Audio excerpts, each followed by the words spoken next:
Welcome back. Today, we're diving straight into an incredibly colorful, epic explainer about a famous ancient story from the book of Genesis. It's all about waiting, making some pretty huge mistakes, and finding help when you literally least expect it. Now, I want you to think about something for a second. Have you ever been really, and I mean really tired of waiting? You know, like waiting for your birthday?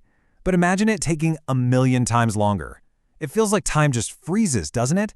Well, that incredibly tough feeling of waiting is exactly what kicks off our whole story today. So let's jump right into part 1, the very long wait.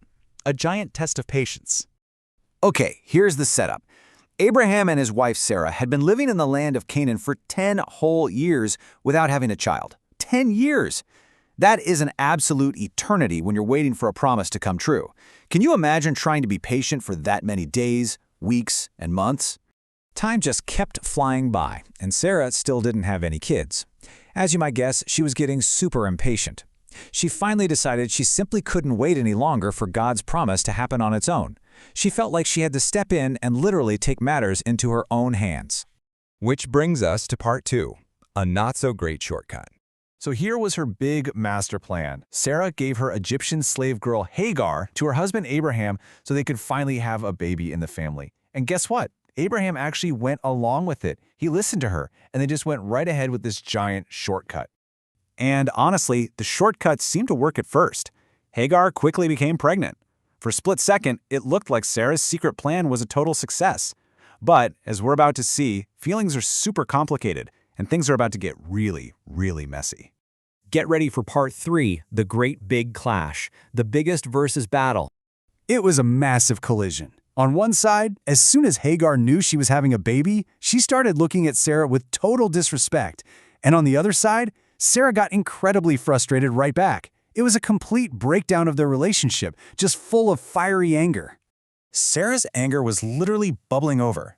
She marched right up to Abraham, shaking with frustration, and yelled, "This outrage being done to me is your fault." She totally blamed him for the whole mess, and even demanded that God decide who was right between the two of them. So Abraham was caught right in the middle of this swirling, chaotic storm. But instead of fixing the problem, he completely backed away. He just told Sarah to deal with Hagar however she saw fit. And because Abraham stepped back, Sarah took control and started treating Hagar very, very harshly. This leads right into part 4, running to the desert, the great escape. Let's track her incredible escape. Day 1, Hagar leaves the camp in total fear. By day 2, she's journeying deep into the hot, lonely desert. And on day 3, completely exhausted, she finally stops to rest by a tiny spring of water on the road to Shur, literally in the middle of nowhere. But wait, here comes part 5, the God who sees. The angel appears. Out of nowhere, in a sparkling, majestic beam of light, the angel of Adonai finds her. The angel stops her right in her tracks and asks her a super important question to make her really think. "Hagar, Sarah's slave girl, where have you come from and where are you going?" Right there, by that glistening water spring, the angel gave her some really tough instructions, but they came with an amazing reward. The angel told her she had to do the hard thing, go back and submit to Sarah. But the angel also gave her a huge promise. Her family and descendants would grow so big it would be absolutely impossible to count them. No way, right? To prove this promise was real, the angel gave her baby a very special name before he was even born. Ishmael, or Ishmael. Do you know what that means? It means God pays attention. The angel told her to use this name because God had paid close attention to all her misery and sadness. The angel also gave her a sneak peek into the future. He told her Ishmael would grow up to be fierce, strong, and totally independent. He actually described him as a wild donkey of a man. Just picture that energetic, galloping animal, always on the move, living life on his own terms. A true force of nature.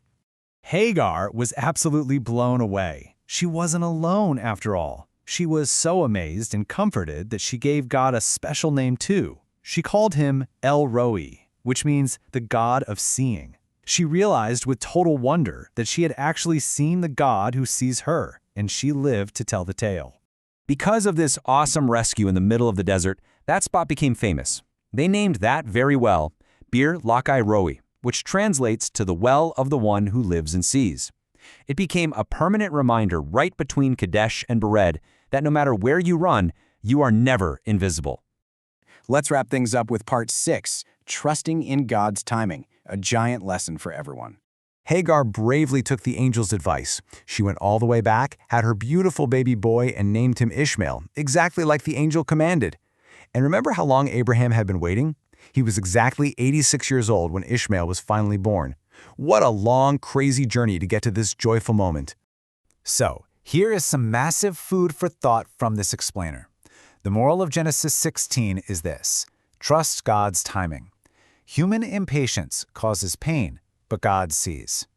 When we get impatient and try to take shortcuts, it almost always causes a lot of pain and fighting.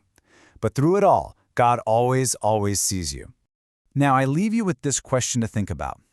The very next time you're tired of waiting for something you really want, how will you choose to show patience?